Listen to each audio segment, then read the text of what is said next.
Bakit nga ba maraming hindi nagtatapos ng kontrata nila dito sa Japan ng 3 taon? Asus, bibigyan kita ng konting idea. Yung iba kasi umaalis dito, hindi tinatapos ng kontrata.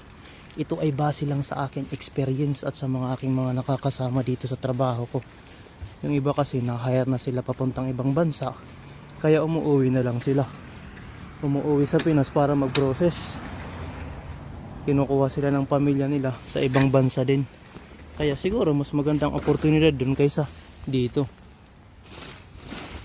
Tapos yung iba naman, sa totoo lang hindi kinakaya ang trabaho,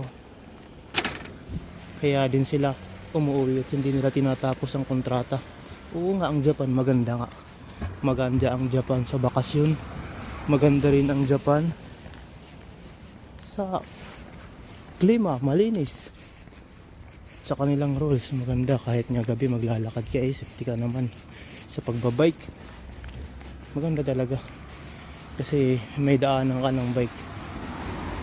Tapos yung iba naman, kung bakit din hindi nagtatapos ng kontrata dahil akala nila ma-incentive.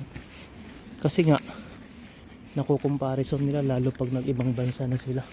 Sa ibang bansa kasi na iba kaysa dito sa Japan, halimbawa din sa Saudi, ma-incentive.